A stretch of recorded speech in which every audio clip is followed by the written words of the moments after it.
Right now, a single 1.7-mile wide stretch of water holds a knife to the throat of global capitalism. And if it closes, the economic survival of the world's largest superpowers freezes in under 72 hours. We're bypassing the pleasantries today to confront a stark, undeniable geopolitical reality. Evaluating this kind of extreme vulnerability, it requires a cold, calculating approach. We are looking at a physical, geographic choke point that is wired directly into the strategic lifelines of China, Japan, and major Western trade networks. Today, we're stripping away all the usual noise to look at exactly how our modern global economy is entirely tethered to just a few highly fragile maritime corridors. Act 1. The 1.7-mile throat. Let's start with the foundational data. 23.2 million. That's the exact number of barrels of oil moving through the Strait of Malacca every single day, as recorded in the first half of 2025 alone. To put that into perspective, this staggering volume accounts for 29% of total maritime oil flows globally. It's the absolute shortest sea route connecting the massive petroleum reserves of the Middle East and Africa directly to East Asia. Think of it as the arterial blood powering the energy-hungry economies of China, Japan, and South Korea. Without this constant, uninterrupted flow, the industrial manufacturing centers of these nations, literally the engines supplying the world with electronics, vehicles, and raw materials, would completely grind to a halt. And it's not just energy. Roughly 25% of all global maritime trade passes through these waters, locking east and west into a continuous yet incredibly fragile loop. To really grasp the scale here, you have to contrast Malacca against its peers. Now, the Strait of Hormuz usually dominates the geopolitical headlines when we talk about energy security, but the data tells a different story. Malacca is actually the largest oil transit choke point on Earth. We're looking at Malacca's 23.2 million barrels a day versus Hormuz's 20.9 million. Hormuz gets the world's attention because of loud regional conflicts, but Malacca is quietly, day in and day out, processing a far larger share of the globe's energy survival. And understanding this vulnerability means looking closely at the physical reality of the passage itself. It's a natural bottleneck that is just fraught with extreme physical and security constraints. First off, the width.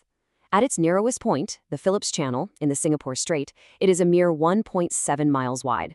Then there's the depth. The waters are surprisingly shallow, ranging from only 25 to 27 meters deep, which severely restricts the maneuverability of the very large crude carriers that transit through it. Now, combine that incredibly tight space with staggering commercial congestion. We're talking over 102,500 ships recorded in 2025 alone. Finally, you have a deteriorating security environment that saw a massive spike to 104 criminal piracy attacks just last year. These extreme limitations create a highly volatile powder keg. Even the absolute slightest disruption, a collision, a grounded ship, or targeted maritime terrorism, it could trigger immediate cascading delays across the entire global supply chain. Act 2. The Malacca Dilemma. In geopolitical intelligence, we refer to this specific situation as the Malacca Dilemma. The term was coined back in 2003 by then Chinese President Hu Jintao, and it perfectly defines the stark strategic vulnerability of China relying on this exact strait for roughly 80% of its imported crude oil. We really have to anchor our geopolitical theory firmly right here, because this single, undeniable concept has entirely reshaped China's modern foreign policy and military strategy.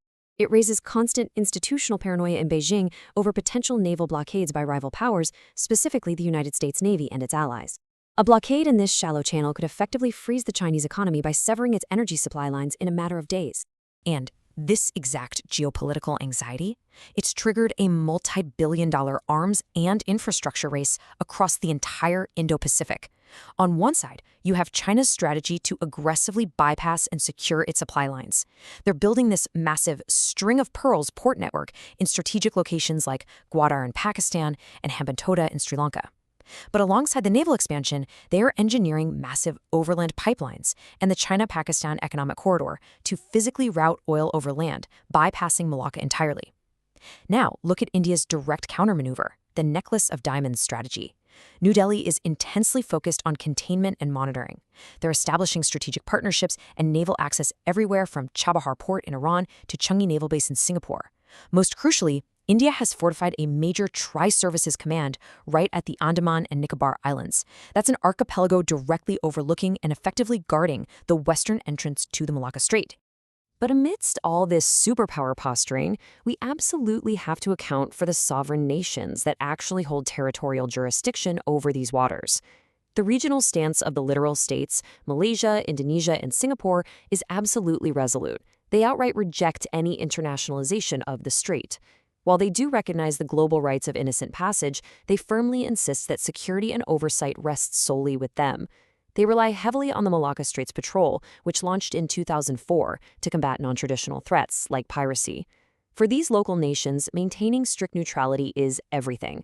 It is quite literally the only way to prevent their vital commercial waterway from transforming into an active theater of military conflict. Act 3. The blockade scenario. Let's look at the precise findings when comparing global trade reduction by choke point closure. Using empirical gravity models, researchers actually quantified the macroeconomic shock of a sudden maritime siege. A closure of the Panama Canal would inflict the most severe macroeconomic shock, reducing global trade by 2.89%. The Suez Canal follows that at 2.48%, and the Strait of Malacca ranks third, with a 1.65% reduction. Now let's ground those percentages in reality for a second. When the Ever Given blocked the Suez Canal for less than a week back in 2021, it halted an estimated $6 to $10 billion in trade every single day. So while Malacca is an existential, regime-threatening vulnerability for Asia, it ranks third in total global trade devastation. But make no mistake, an aggregate 1.65% permanent drop in global trade would still inflict a massive, catastrophic shock to international supply chains and send inflation absolutely soaring worldwide. The regional devastation revealed by this data is really profound. When you look at the economic modeling visualizing global trade loss following a sudden closure of Malacca, the heat maps show massive economic contraction.